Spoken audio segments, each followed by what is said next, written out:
bring people out to the protests and the rallies, because we're losing a little momentum. All right, we are live. All right, good afternoon, everyone. Welcome to Straight Talk About Racism. This is the Arundel Patriots conversation. We are so pleased that you've joined us this afternoon for this organic discussion about racism. We talk straight here and we bring the conversation live to you. Just a quick note, the Arundel Patriot is a volunteer-only media platform, and we appreciate you logging on and enjoying what we present.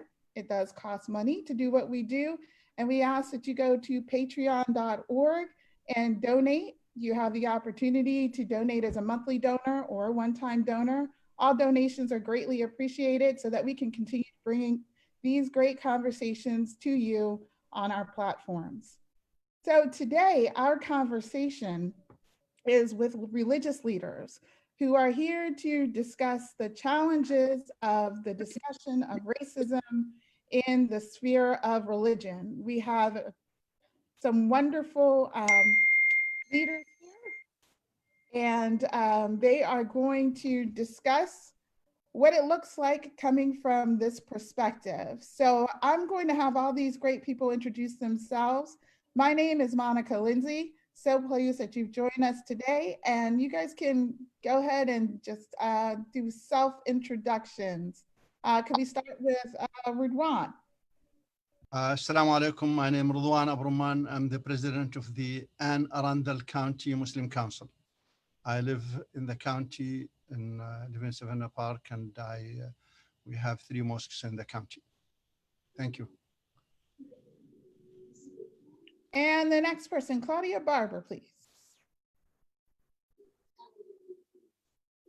Oh, I think we lost Claudia. Did we lose Claudia? All right, next we'll go to Marguerite Morris. Hi, I am Reverend Marguerite Morris. My church is actually Greater Mount Nebo AME Church out of Bowie, Maryland. Locally, I'm affiliated with many of the other ministries. I also run a local ministry called New Beginnings Ministries of the Heart, and I also operate CAST and Community Actively Seeking Transparency. And good afternoon. Wonderful, thank you. And may we have Pastor John Watts, please. Hello, I'm Pastor John Watts. I am the senior pastor of Kingdom Life Church Apostolic in Baltimore, Maryland, and I am the second vice president of the United Black Clergy of Anne Arundel County. And we have Claudia Barber back. Would you go ahead and do a self-introduction, please? Hello, everyone. I am a licensed minister with the United Church of Jesus Christ Apostolic, and I have been an active participant in Straight Talk About Racism for several weeks now, actually since the program's inception. And I'm the second vice president of the Anne Arundel branch of the NAACP. Thank you very much. And may we have Maria Mattia, please. Hello, I'm Maria Mattia. I'm not clergy, but I am an activist in the community, especially in the regarding immigration issues. I work very hard to make sure that not only is there immigration justice, that our immigrants are not treated, in a very bad manner, that they do suffer a lot of racism. But like I said, I'm very interested in making sure that there's social justice for our immigrants. Wonderful, thank you very much. Chrissy Holt. Hi, good afternoon. My name is Chrissy Holt, and I'm part of the core team on Straight Talk About Racism, and worked with this show since the beginning. I'm co-chair of our revolution for Anne Arundel County, and I'm also a leader in the Maryland Progressive Healthcare Coalition and a longtime activist for universal healthcare and Medicare for all. So appreciate being here today. Thank you. And I'm not clergy, but I do have a story about as a white parishioner. Thank you. And then maybe have Bishop Antonio. Good afternoon, everyone. Again, I'm Bishop Antonio Palmer, presiding bishop of the Kingdom Alliance of Churches International and the senior pastor of Kingdom Celebration Center here in Gambrels, and also work alongside with Pastor Watts as the first vice president of the United Black Clergy of Anne Arundel County. Bless you. Thank you for being here. And we have John Watts. Oh, sorry. I'm sorry, I'm looking at my screen wrong. Joanne Scipio there. Hi, I'm Joanne Scipio, and I'm a member of St. Mary's Parish of Annapolis. And I'm also a member of the Baltimore Archdiocese Racial Justice Circle, and working very hard to get St. Mary's on in step with the problems with racism, since they don't seem to think they have one. Interesting. Very good, thank you. And Pastor T. Stephen Tillett, pastor, Asbury Broadneck United Methodist Church, strategy team for ACT and Arundel Connected Together, and chair of the, I hear feedback, chair of the Legal Redress Committee for the Anne Arundel County Branch NAACP. Wonderful, we thank all of you and welcome you to this discussion. Today's moderator will be Reverend Marguerite Morris of CAS and NVMH. So I'm going to kind of sit back and enjoy listening to what these faith-based leaders have to say. Thank you all, and I hope you enjoy Straight Talk About Racism. Okay, wow. Well, I know that you all are going to speak today from your religious or leadership hats, and we're going to leave the other organizations out of the room at the moment. So I have a question as we start this conversation. I noticed that, of course, we're going to talk about the fact that our panel is missing certain misrepresentation. So I do want to say to the public that are listening, that is most likely because of our limited time and kept coming together rather last minute. And we'll hope to do this again when we more broadly represented in our community. But there's a talk we need to have. So I'd like to first ask the question as we talk about this. Do you all feel that most of the churches have been very responsive to the issues of, I don't know, reform or the things that our community is challenged with as far as racism? How do you feel the general population of churches have been across the board when we talk about red, white, brown churches? Anybody respond to that? Bishop Palmer. First of all, thank you again for having me here on the talk show. I appreciate Reverend Morris and the work that she's doing. A tremendous job here in Anne Arundel County.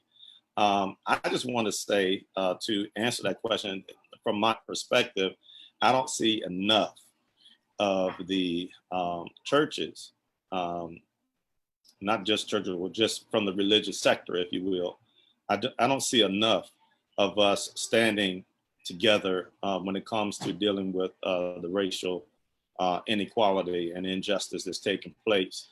I think that a lot more can be accomplished if we lifted up our voices together. And so there's a clarion sound for the churches to rise up. And so that's my take on it right now, because Pastor Watts and I and Pastor Tillett, we're out there. And when I'm out there, I don't see enough representation from the clergy and the church. And so that's my take on it.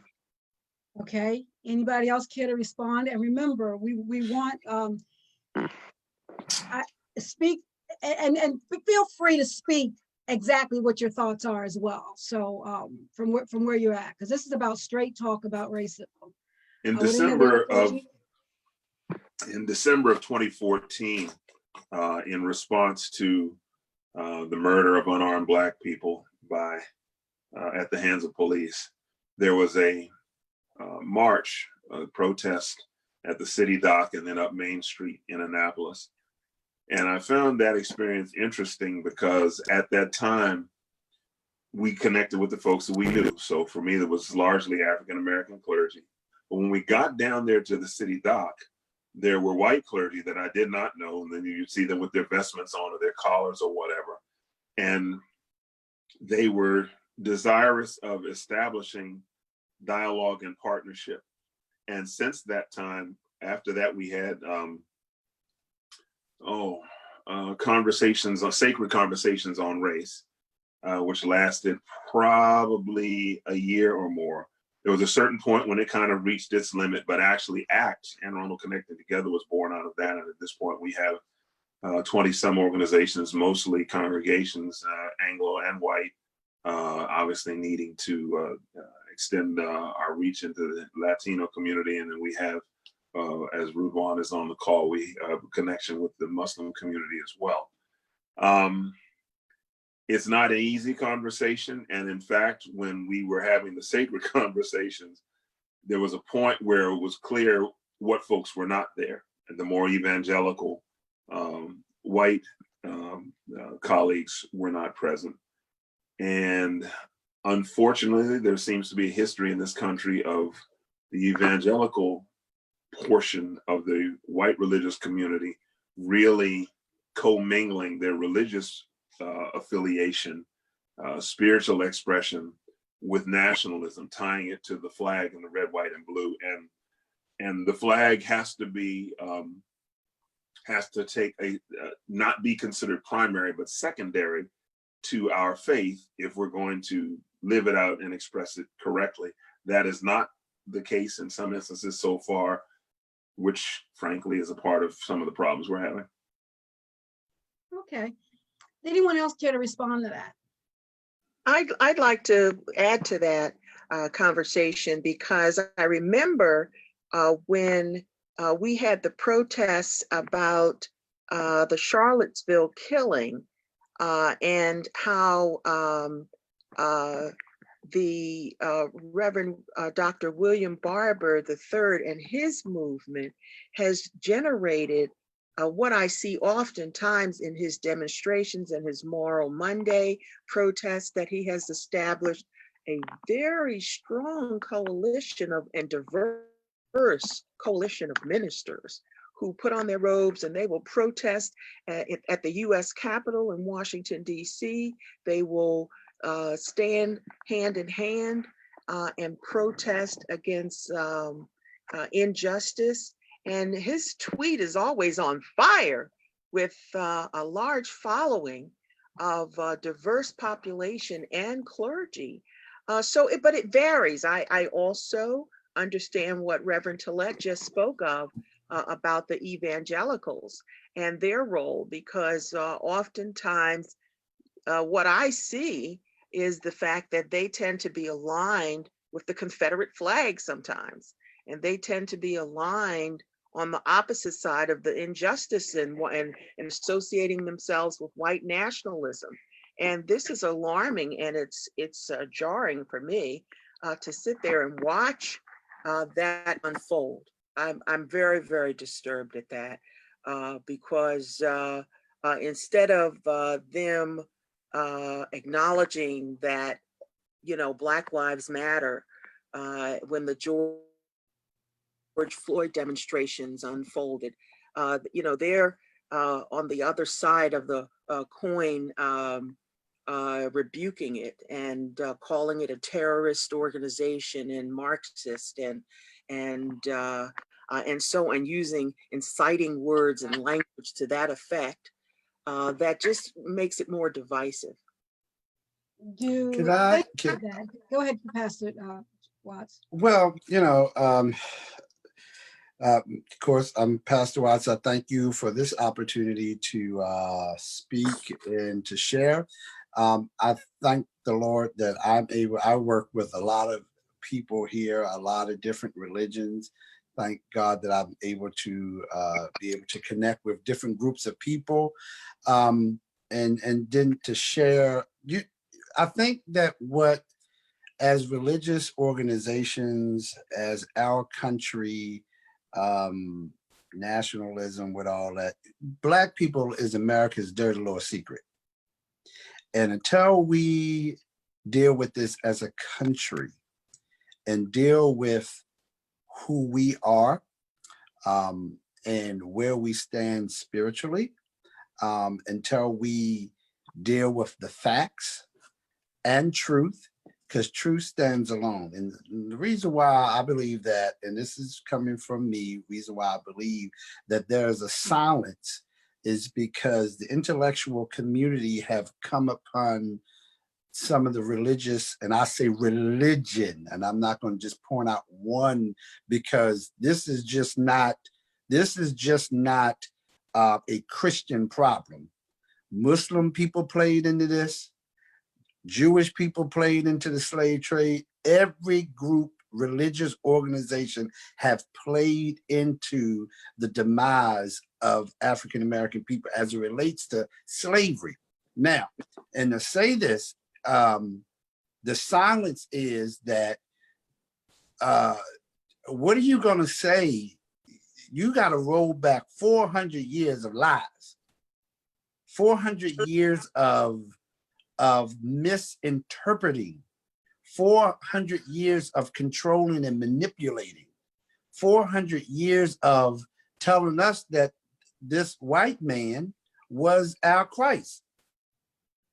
400 years. And still, and that's, you know, and the picture of this man is, I think his name is Caesar Borgia, and this has been supposed to be the Christ. And so now to go back, and I'm saying the silence. Now y'all saying being raw or radical. Now I'm gonna go there. And this is because truth stands alone. We have to go back, and people, and the reason why this has been silenced is because this dam have been waiting to break for a long time.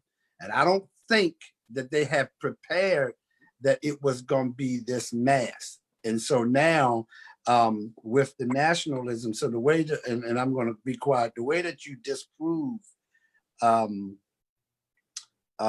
people's pain is to remarginalize them and demonize them, to silence them, to say that you're not going along with the program. And so, and I think the silence for them coming out of this other stuff is to really stand in truth, you know. And I might have been all over the board because I was trying to look at your mouth. Well, but go ahead. I want to bring this respectfully to real talk about racism, and I want to talk about Anne Arundel County. So I'm going to tell you a little experience I had, and then I want us to get real and talk about how these things affect our county. We know how they affect our nation, and many of you are very, intellectual. You've been around a lot of years, but and I'm going to ask the question. I'm going to ask the question, and I'm going to tell you the story so you can think on the answer. Is racism within the churches alive and well in Anne Arundel County? And I'm going to say that because before we're in our current crisis with our communities, I do a program every year for Kathy's sake, where we bring together individuals to talk about issues of police accountability. Once a year, we do that. And I remember a very, very, very painful experience that I experienced within our religious communities. And that was, we were at a church, white-led church, and we've been there for a couple of years. And the year that I brought in those posters that we used, Bishop Palmer, in the march, and we had them lining the walls, and I felt the church wasn't comfortable seeing the faces of so many that had died from issues across our country. And following that event, we were told we were not welcome back at that church. And they tried to make like it was some other reason, but for whatever reason, that annual event that I had for my daughter, I was told we could not come back to that particular church. So I was crushed. So I reached out to another well-known church that's primarily white run, but it's open to different populations. We know that. And I was told, you're not welcome here. They looked at what we stood for, and I said, well, we're not anti-police. This is in memory of my daughter. And they said, well, we have police in our congregation, so you cannot have your event. And I was like, wow. And that was another large church in our community.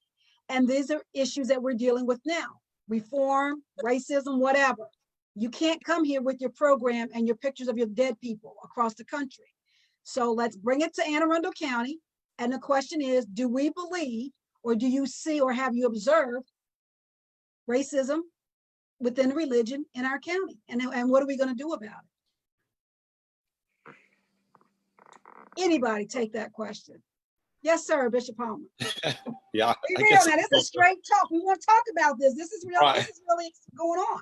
Right. I'm glad you actually asked that question. And of course, you know, I'm not going to say I believe, but I know that there's racism within the church here in Anne Arundel County.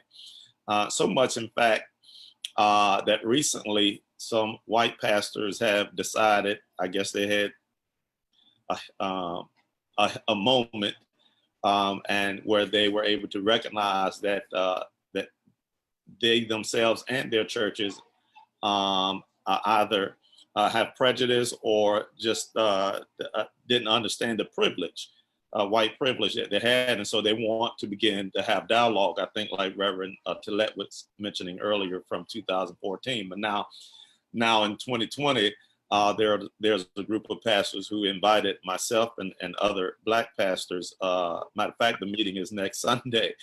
And so just inviting us to that meeting, and they share with us that they had that moment, you know, because they have a little cluster of where they get together, and I guess they decided, hey, you know, we need to really start helping. And so we want to get some of our Black pastor friends to dialogue and see what, you know, we need to hear their perspective. And so from just that is an acknowledgement that there's racism, you know, within their congregation. So I just wanted to kind of share that with you as a starting point, I guess. Yes, Maria. Yeah, Yes, Maria and Joanne. Maria and then Joanne. it's just sitting in Thank you, Bishop. Sitting in a church, what really frustrates me is, first of all, the lack of preaching, the lack of discussion of social justice. You know, they talk about thou shalt love thy neighbor. You know, your neighbor is white when you're in a white neighborhood. You know, so your neighbor is not of a different color when you're in a white neighborhood. So they don't translate, they don't talk directly about racism. And unless they use the word racism, they are kind of sidestepping the issue. They love to bring up white privilege. They love to bring up biases, you know, but they don't talk about, folks, we are being very racist, and most likely you did something racist this week, and let's talk about it because that was wrong. They need to use that word, and just like politicians, they won't use the word, and until they don't use a word, people will not own it. They will not own it. You know, so I just believe that our churches here in Arundel County need to start using the word racism, what it looks like, and how we're going to prevent it. Thank you, Miss Joanne. Okay, I had met with Art Barpat. I had pulled away from the church, St. Mary's, for a while, just because of the same thing. They social justice was not high on their priority list, and they do things, but they do things for their own community, and they do a lot for the Hispanics, but Black people just, you know, it's kind of like St. Vincent de Paul, when we can give you a little bit of money to keep your utilities turned on. We should feel like we've done our job. So I pulled away, but just recently, Father, the new priest, and our priests do rotate through, so he is new. He's been there about a year. He wrote a letter in the Capitol, you know, about there wasn't racism in St. Mary's. And I guess about 2 weeks later, 122 of the former students wrote something about how unjust it was towards Black students at St. Mary's. Now, I've been a member of St. Mary's since about 1970, probably, let's say 1980. I've been parish council president there. I saw racism there. My husband was parish council president, which is really unique since you're dealing with a parish of about 1,500 members, and maybe only 300 of them are Black. Our daughters went through the schools from kindergarten through 12th grade, and we saw racism. So I decided I needed to speak to Father about this. I couldn't let it go anymore. Something had to be done. And I told him, obviously you're not aware of what's going on. And, you know, we talked about things, and he was receptive to me. I think he was afraid of me at first, but I didn't go in there ready to kill him. So he calmed down. But his answer was, well, we didn't have that many Black people, and they're not complaining. And so it was like, well, we don't have to deal with it because we're not getting complaints. and also, as I said, I'm a member of the Archdiocese Racial Justice Circle. And our goal there was to have all Catholic churches in the Archdiocese put up a Black Lives Matter sign.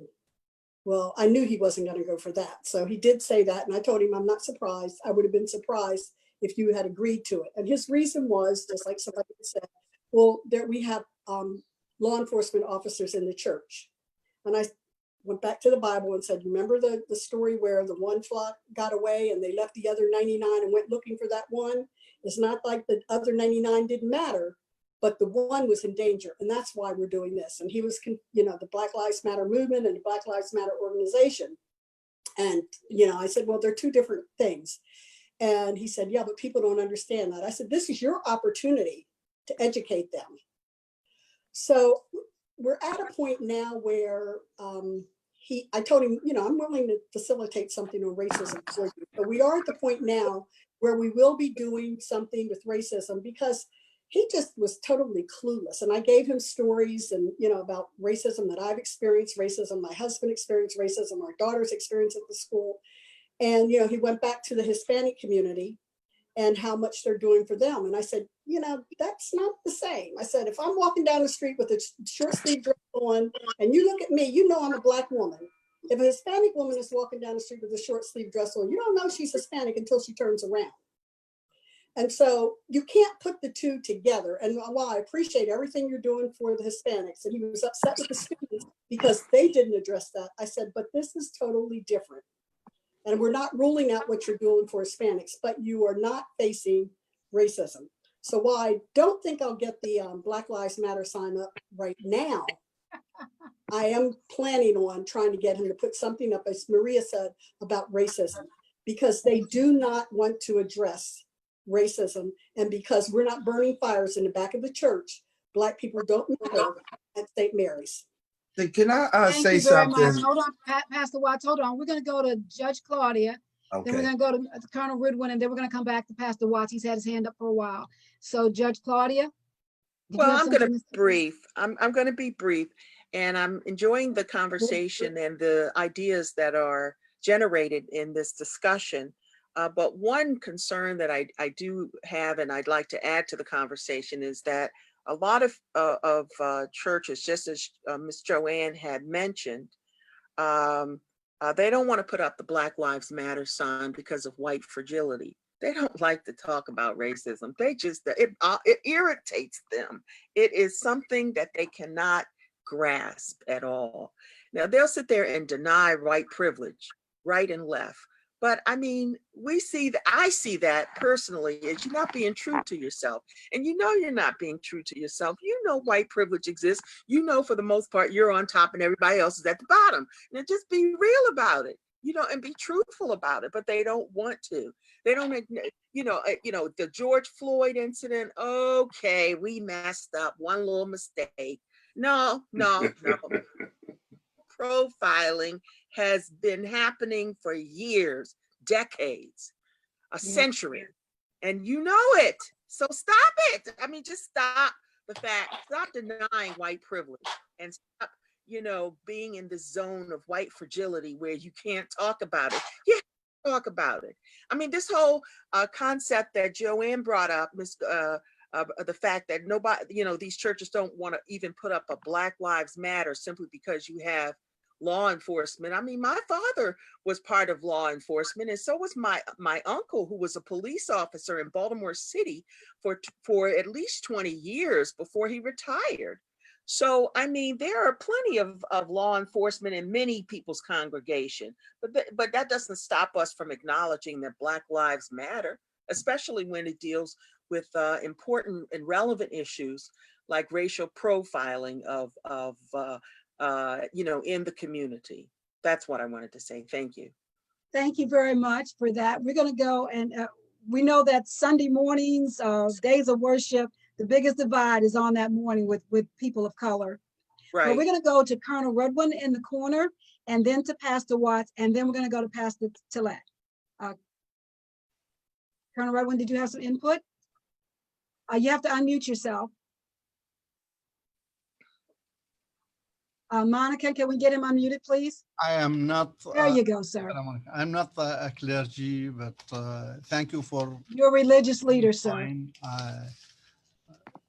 My community suffer more than anybody else. I mean, and I'm listening to all of you, but could you imagine sisters, that's a black woman with a scarf on her head, with a hijab on her head, that she will be in public, yanked from her head, thrown out with the trash. And so our community suffer from racism, from bigotry in the United States. It is unbelievable, something that our people come from, where we come from, whether it's Africa, Asia, Middle East, Pakistan. We don't have things like that. People are gonna attack you because you have a different color skin. But the sad part is in America, embedded in America. I came to school in America the first time, 1967. Nothing changes. Absolutely nothing changes. And Reverend Talet spoke elegantly about our situation in our county, and we are in ACT. We're trying very hard to get one church from Pasadena or the evangelist church, and we don't even. I asked them, I said, you clergy, you talk to the clergy. They said, no, we don't want to talk. You talk to them. So this is embedded here. It's very hard to take now. What if blame the things in the United States is the leaders? And if you're gonna put an effort, our effort on those is not gonna do. Our effort is to change the residents of the White House. Our effort should be, we should push the community to vote. We should energize your churches, your communities, whether you are a clergy or not, to vote. This is the most important part I could see, but unfortunately, racism is embedded in their heart and their mind, and they may smile to you, hug you, and everything, but in real life, it is the same. I mean, when I mentioned to some of my tenants that I went to Pastor John Watt's church, what did you do? What did you, why? But you are a Muslim, so what? We are three faiths in one. It doesn't matter the faith, end of the day, we all pray for the same God, but they don't understand. So I wish you good luck. This is my first time with you, and I would like to keep listening, hopefully in the future, and I will get somebody from my community to join you too. And thank you, Pastor Morris, for calling me. And you're welcome. Your voice is as important as anybody else's, and this is about diversity. So our prayer is that you will continue to be with us and continue to say what you're saying, because this is about racism and things that are addressing, impacting people across the diversity line. So you are our brother, and that's why we're having this conversation. Pastor Watts in the corner, and then we're going to go to Reverend Talat. Yes, Thank so you, sir. thank you. Thank you again, Reverend Morris, for allowing me to talk.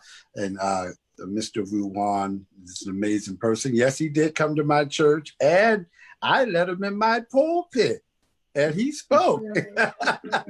And but he's an amazing person. So it's not about, and see, let me share something with this. And I said that this racism is a people problem, and it's a heart problem. It's a heart problem. And to answer your question, Reverend Morris, of course it's in Anne Arundel County. It got to be in Anne Arundel County because it's in the fabric of America. But the surprising thing is that where you don't think it should be is in our religious communities. But we find it even from the very beginning that racism has played its part in the religious communities very much. And so, and that's where we gotta, as Christians or believers, whatever you choose to call, I'm speaking on through the lens of a Christian, and I will share with this. Every religion has a human problem as it deals with racism. Whether you're Muslim, because you got Black Muslims and you got white Muslims or other Muslims, and then you got the Nation of Islam that's having issues as well, and they're not accepted. They're all of this kind of stuff, and then you got Falasian Jews, you got Hebrew, you got all these people that are having issues with one another because this is a heart issue. Now, of course, that this new phenomenon of racism came years later because we were all dealt with according to scriptures and whatever your faith was as nations of people, as tribes, as families. The idea of racism came way later through colonization, and so but we were identified as nations or tribes, so and so therefore now that we have this problem and this situation in our country that which we're wrestling with now is, and let me share this, I want y'all to hear me, because I speak to all types of people and I have friends and I debate some of my friends that I grew up in school with because they was like, oh, you changed, you're different. No, I'm the same guy. I'm the same guy, I still have the same friends. But what I want to say is now this is the evangelicals' time to eat what they've been preaching. Now, if you're going to talk about forgiveness and being slapped and Jesus saying that you got to forgive 70 times 70 and being slapped in the face, that you need to forgive the people from Black Lives Matter. You need to forgive all this stuff. But it's quite natural. It's so surprising to me. Now the tables are turned. So you want us to forgive. You want Black people. We can have gone, Black people in this country have gone through the most horrific stuff. And then your ideologies and your psychologists and your religious people want us now to come to a board meeting and sit down with all of our abusers who have raped our families, mutilated our daughters, have killed us. And now I got to sit down and hear what you say. Well, Jesus forgive, and you got to forgive, and sit down with all of the people, and now let's work together. But now when the tables is turned, the tables are turned now. Y'all hear what I'm saying? Now the tables are, forgiveness goes out of the door. All having the love for Jesus and treating folk right has now been gone away, because when you talk about racism being a heart problem, it skews the mind. And now, because you've been the person that has been control of the narrative, now you can switch it up and make it any way that you want to fit your narrative and to protect you being in control. That's what this is all about. This is not about truth. This is about being in control, maintaining control. And so it's not even about Black Lives Matter. This is about maintaining control. I don't even care. I don't even care if Black Lives Matter was made with whoever it is. The truth of the matter is Black lives do matter. Now, whatever the intentions was, that's not my concern. But when I come to you as a Black man saying that my life matters. I don't care who the originators was. And if you are friends with me, if you love me the way you love me, then you're going to support me and protect me as a Black male, whether whoever started it. That's all I got. Thank you. We're going to go to Reverend Tillett, but I want to say this. You know, the issues that we're discussing, I think there's so many that have historically suffered, whether it's in the Muslim community, the Jewish community, the Black community, the Hispanic community. You know, when the racism hits, you know, it's disruptive and horrendous to so many individuals. But with that saying that, we're going to go and we're going to hear, thank you so much for those that have spoken. Reverend Steve Tillett, what say ye, sir? All right, a few things. First, when Sister Joanne was talking about them not wanting to put up the sign, and then Pastor Watts was talking about the foundation of the Black Lives Matter movement. First of all, the foundations are as they seem. Black people were being killed. Black people said, hey, our lives matter too. But Joanne, I have something that I posted on Facebook a few days ago that I, borrowed from somebody else's page. And it says, I say Black Lives Matter because all didn't cover Black when they said all men are created equal. I say Black Lives Matter because all didn't cover Black when they said with liberty and justice for all. I say Black Lives Matter because they're still struggling with the definition of all. And as soon as we say Black Lives Matter, then people want to begin to run the okie doke on you and say, well, no, but Blue Lives Matter. And it's like, we never said they didn't, but that's not what we're talking about here. All lives matter. That's true, they do, but that's not what we're talking about here. In my book, Stop Falling for the Okie Doke, how the lie of race continues to undermine our country, I made the point in the book, and I quoted from a law professor who wore a Black Lives Matter shirt to class. And, you know, one of the students in there was losing their minds and they wrote a letter of complaint or whatever. And he said, what you all need to understand is that Black Lives Matter is not about exclusion, it's about focus. So we're saying that since this community is under attack right now, we need to focus on that community. And so in my book, I said, so in the same way that having a Jewish Lives Matter protest or movement would have mattered in the run up to World War II and through World War II during the Holocaust, yeah, absolutely. Does everybody else lives matter? Yes, but right now the Jews are the ones that are really getting screwed. Jewish lives matter. The same way that Chinese lives would have mattered as a movement when they were bringing folks over from China to help build our transcontinental railroad, and they were dropping dead in the middle of construction. So it's a matter of focus, not exclusion. But let's go back to for a little bit to the language that's used, and Watts touched on a little bit. First of all, whiteness is an invention. It's not real.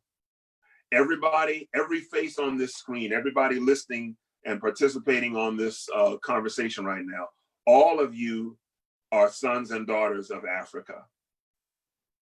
We go and look at your DNA, you're gonna find some Africa in there somewhere. Why? Because the continent of Africa, the motherland, is actually the mother for the planet. Everybody started there, dispersed and went other places.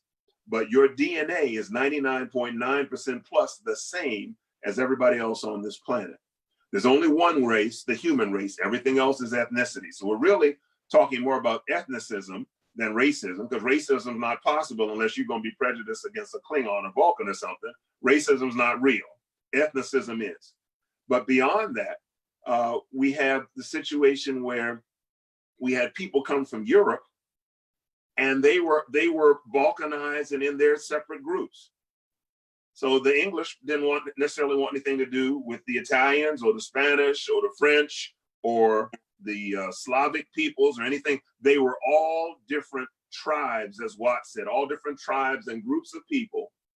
And then they got over here to the United States, and it's like, well, wait a minute. We have the people we stole the land from, the Native Americans that we call red. They're actually brown. Actually, most people on the planet are brown, but anyway. And then we have the people we stole from Africa to come here to do our work for us, who are also brown. In order for us not to be outnumbered, because if we continue to allow ourselves to be considered separate by our ethnicity, so we're now white people. So now lottie-dottie and everybody, we can all become white people. Then we have the larger numbers, and over the course of time, as people have assimilated into the United States, some of our ethnic heritage from our countries of birth have been lost. And as a result of that, folks have a blind spot and they cannot see and they cannot hear. One of the advantages, and we all know the text, all things work together for good for those who love the Lord and are called according to his purpose, or even better, Genesis 50 around verse 20, when Joseph tells his brothers, what you meant for evil, God intended for good. God is used for good. So former Officer Chauvin killed George Floyd, a man that he knew, by the way. They used to work together as bouncers at the same nightclub in Minneapolis. So this wasn't even a stranger. As a result of that, some white people are like, oh my God, I never knew. Brown people are like, hey, don't know who woke you up or what woke you up, but welcome to the party. And so now they are being more engaged. And as a result of that, that's challenging power structure even more, because now you have white people saying, this is some foolishness. This is not the United States of America, land of the free, home of the, no. None of that is true right now when you can kneel on somebody's neck for 8 minutes and 48 seconds. And so we're going to be pressing some buttons, upsetting some people.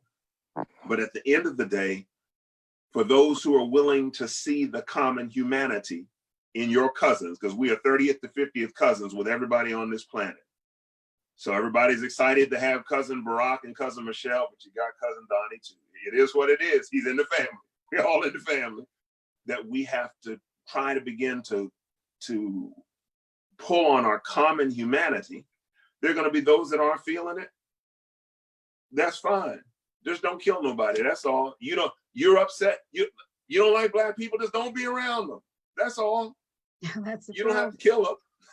You don't have to blow up their house or their church. You don't like Black people. Don't be around them. You don't like Jews. Don't be around them. You don't like Muslims. Don't be around them. That's all I got to say. Thank you. I think that we're going to go to, I'm going to say something. We're going to go to Chrissy and then to Maria. And I don't know if Bishop Palmer wants to chime in, but I think I'd like to have been a fly on the wall right now, because I know that there are persons that are active in their churches and even in our listening community that perhaps can come back and add to this conversation, that when all of this was going down with Black Lives and Floyd and these killings, whether or not some of our more extreme, say Caucasian churches or other religions, what were they saying in their pulpits? What was coming? Was there anything being said, in their churches about this? And so anyway, we're going to go to Chrissy, and then we're going to go to Maria. And I'm not sure if Bishop Palmer has something to say, but we want to be respectful. So Chrissy, go ahead, please. And thank you all for your input.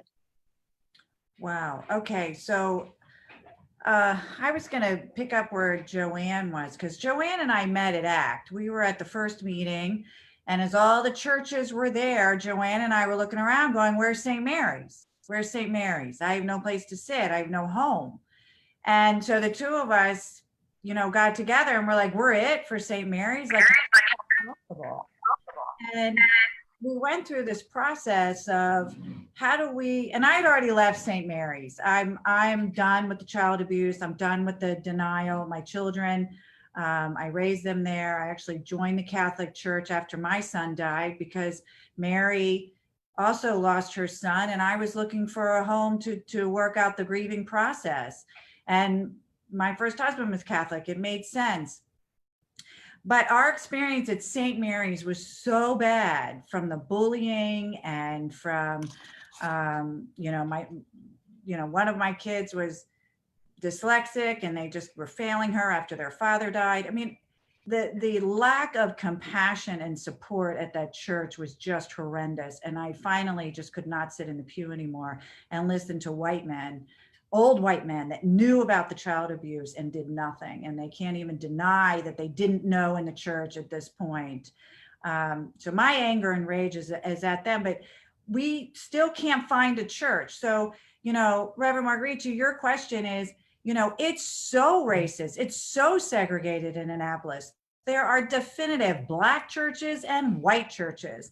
And, we went, my husband and I, we were raised Episcopal, and we're like, well, maybe we should go to St. Philip's. And, so we were going to start this process of, where do we belong? Because, also, as I said, I'm a huge healthcare advocate. My son was born uninsurable 25 years ago, and I have been advocating for healthcare ever since. And why that's important is when you sit in the Catholic Church and they talk about the right to life, but yet they're so politically connected, they vote against every single policy that would support the rest of a human being's life. And from healthcare to, just every capitalistic, process, because they they own so much power, which was said earlier, and so much wealth that they get to define so many of the rules. And they are so interconnected with our political system. And there are definitely some good documentaries out there. I would invite you to take a look at Mrs. America, you know, Phyllis Schlafly. I mean, there's just no doubt. She brought in the white supremacists, she brought in the KKK, and she mobilized these women for the women to fight against each other. And I've said this on other Star Conversations. If Black women, white women, and brown women all came together, we would decide who's president. We would decide that we don't want to kill our children anymore in endless wars, that we want everybody on the country to have universal health care and stop killing us in COVID with over 160,000 deaths because we don't have universal health care. And we would not be questioning, can we send our children to school or not? When we don't have universal health care and we put our children in schools, they could come home and kill or bankrupt their family because of the racist policies around healthcare today.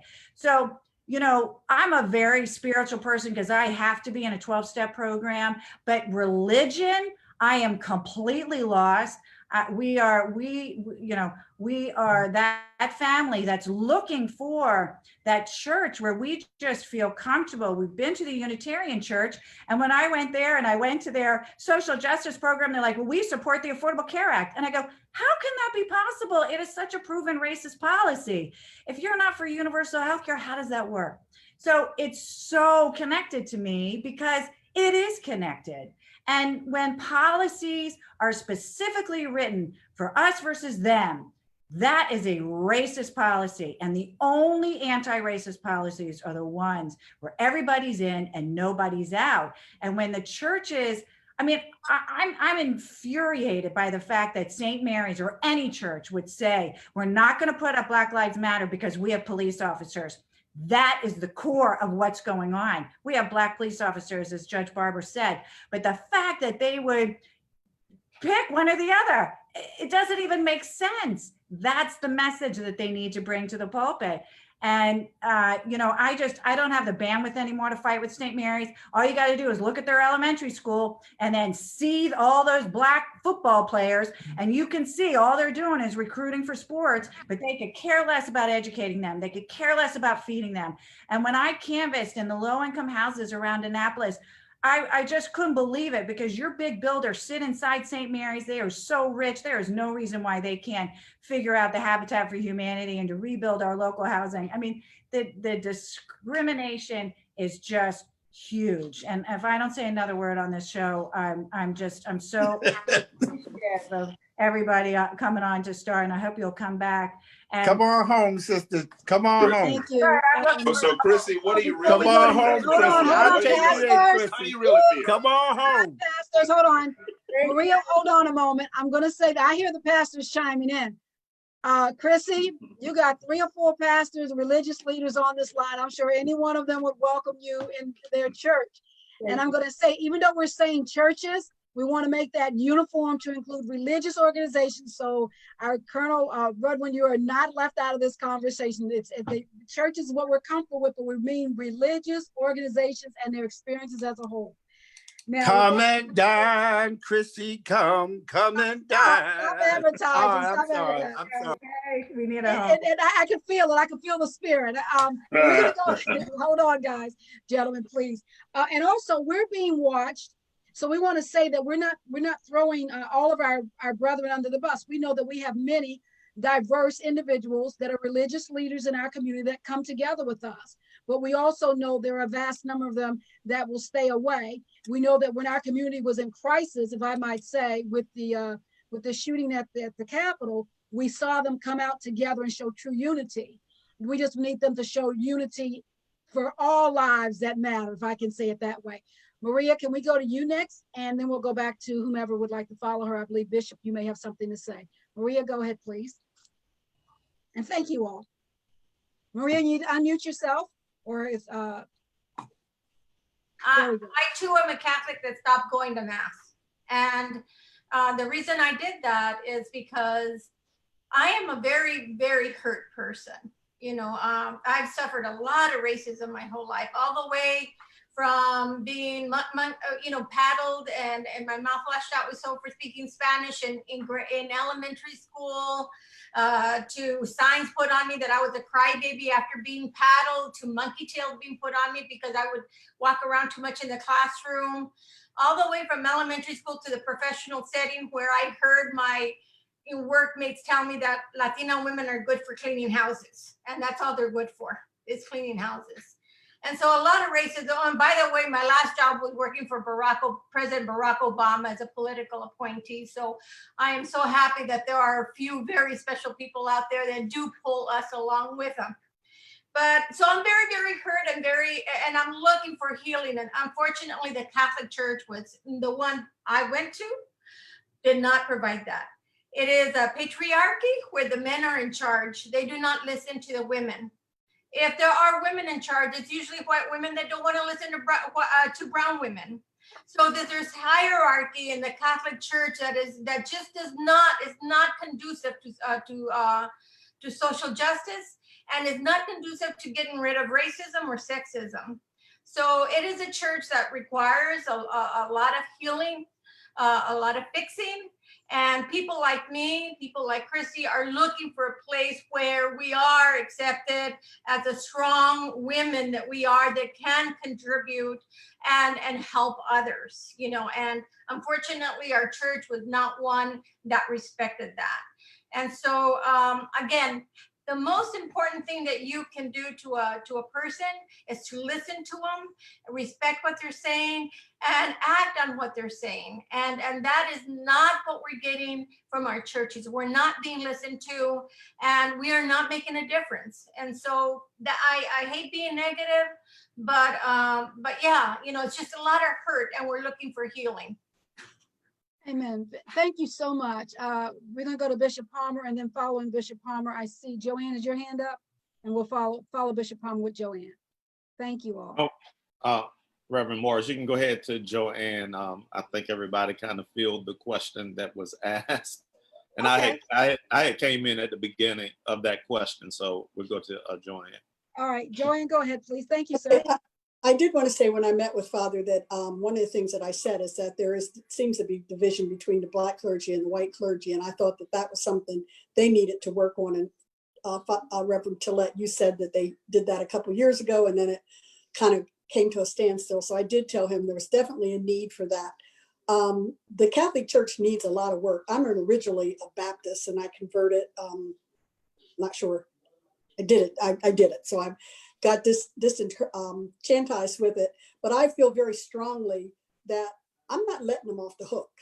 I'm going to stay there and work with them to make them realize that we are a part of the church, and they can't ignore us. I don't care if we're just minorities, minority in numbers there, but they had their racist church for Black people years ago. There's a history for St. Mary's, and they let that church fall down, and then Black people were not welcomed into the lily white church. So I'm going to be a thorn in their side. I know they need a lot of work, and Chrissy and I talked about this, and I'm not letting them off the hook. They can run everybody else away from there. They got me distracted for a little while, but I'm fired up and ready to do the work that they need to have done. So there's one Black person that they're going to have a hard time trying to get rid of. Thank you.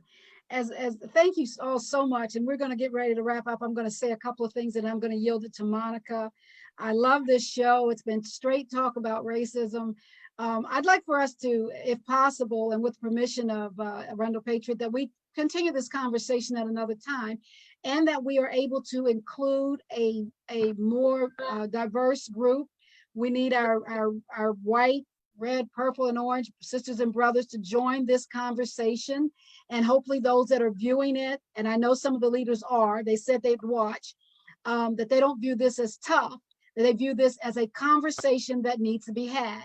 Because as we said, no matter who it affects in Anne Arundel County, if Anne Arundel County is classified by our leader, Executive Stuart Pittman and others, that it is a racist community, then that absolutely affects our churches. And we absolutely need to start having a difficult conversation as to how we deal with that. What can we strategize with to overcome it and show true unity?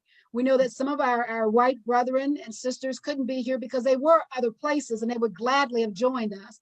But we just want to put that conversation out there. Again, if you're listening to us and you've experienced it, it is alive and well.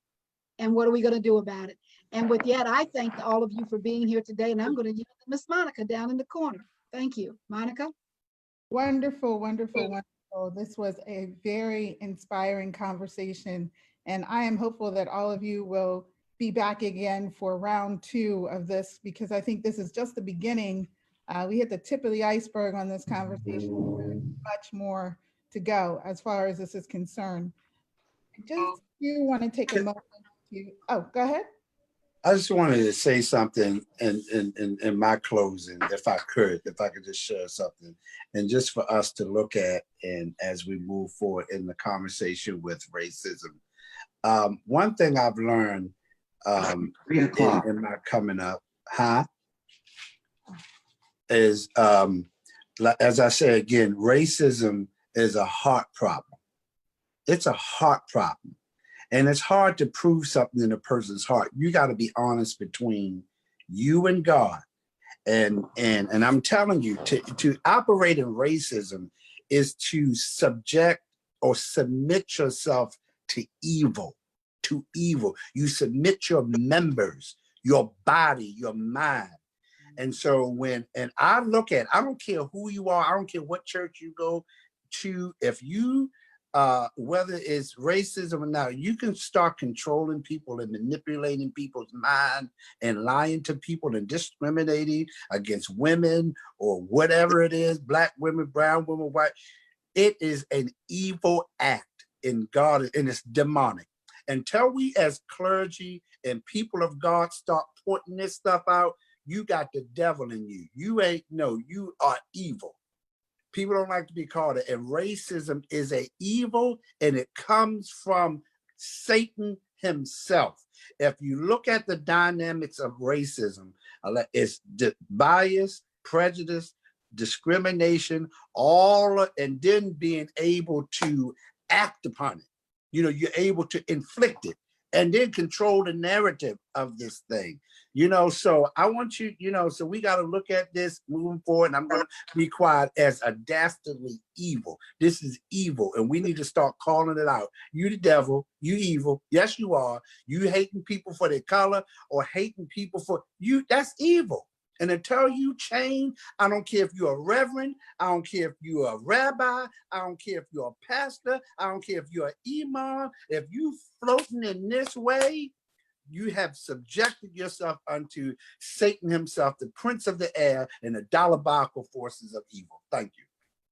Let the church say amen. This one, Watts, I don't know if you saw this thing that I put on Facebook. 2 white people holding up a sign at a rally. Christ and racism do not mix. You can't love God and hate his creation. Thank you, Steve. Amen. All right. I just so much to absorb right here. I think this is where we can leave the conversation for today. It's a lot to take in. Heard some very powerful words and powerful things. I do want to take a moment to recognize the loss of one of our strong Annapolitan community activists. This week was quite a shock to lose Robert Eads of COVID-19. He passed away at the age of 63 due to coronavirus. And I just wanted to take a moment to recognize he was deeply involved in activism against the war against racism, the war against the evil. So aptly put it, Pastor Watts. And I just wanted to take a few moments to uplift his family and recognize his name, because he fought a good battle, but unfortunately lost it due to the coronavirus. So just a moment of silence for him. And thank you all so much for engaging in this conversation, and look forward to coming weeks where we'll delve in more to this. Thanks for joining STAR. And if you guests could stay on for after we get off Facebook, a little conversation, and we greatly appreciate it.